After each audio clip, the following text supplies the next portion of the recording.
మన జీవితాల్ని శాసిస్తున్న ఆ చిన్న 6 అంగుళాల స్క్రీన్, దాంతో మనకున్న బంధమేంటి? అసలు కథ ఏంటో ఈరోజు చూద్దాం.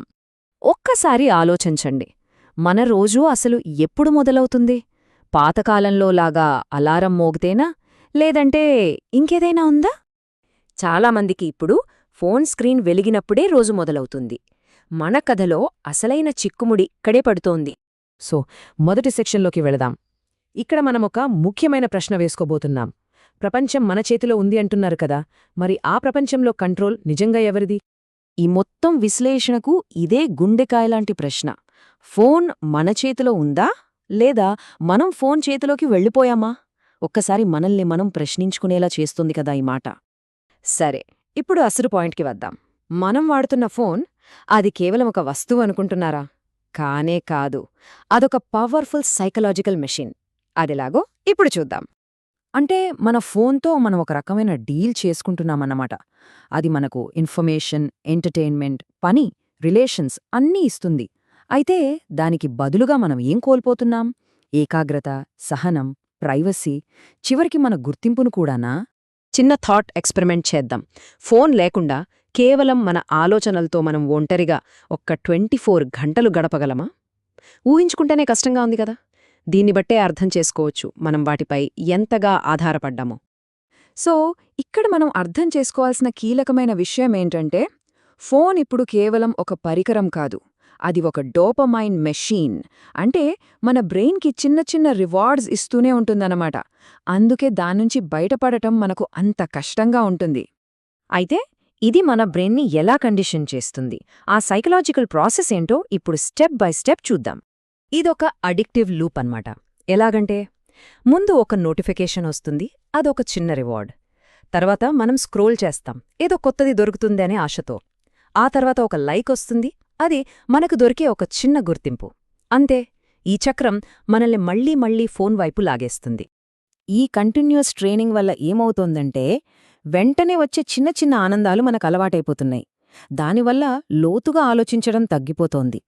ఇక నిజమైన సంభాషణల గురించి చెప్పక్కర్లేదు, అవి కూడా తగ్గిపోతున్నాయి. ఒకసారి చూడండి, మన జీవితాలు 15, 30, 60 సెకండ్ల క్లిప్పులుగా మారిపోతున్నాయి. ఈ షార్ట్ ఫామ్ కంటెంట్ మన లైఫ్ని చిన్న చిన్న ముక్కలుగా విడగొట్టేస్తోంది. దీని ఎఫెక్ట్ ఏంటంటే, మనం చూసే విధానం మారడమే కాదు, మన సహనం కూడా దారుణంగా తగ్గిపోతోంది. ఇక్కడ మనం గుర్తుంచుకోవాల్సిన ఒక ముఖ్యమైన మాట, ఇది మనకు సౌలభ్యం కోసం కాదు, ఇది ఒక రకమైన కండిషనింగ్. అంటే మన ప్రవర్తనలో ఈ మార్పు అనుకోకుండా జరిగింది కాదు, ఇది పక్కా ప్లాన్తో కావాలనే చేసిన కండిషనింగ్. సరే, ఇప్పటివరకు వ్యక్తిగతంగా చూశాం. ఇప్పుడు దీనివల్ల సమాజం మీద పడే ప్రభావం, డిజిటల్ ప్రపంచంలో మనకు ఎదురయ్యే ప్రమాదాల గురించి చూద్దాం. ఇది స్క్రీన్ వెనుక జరుగుతున్న ఒక యుద్ధం. ఫిజికల్గా చూస్తే మనం మన ఇళ్లల్లో సేఫ్గా ఉండొచ్చు, కానీ డిజిటల్గా మనం చాలా బలహీనంగా ఉన్నాం.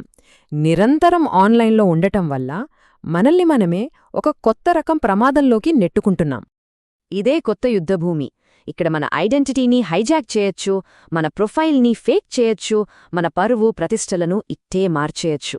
ఇవన్నీ మన కంట్రోల్లో ఉండవు. అంటే నేటి ఆయుధాలు తుపాకులు కాదు, అవి స్క్రీన్లు.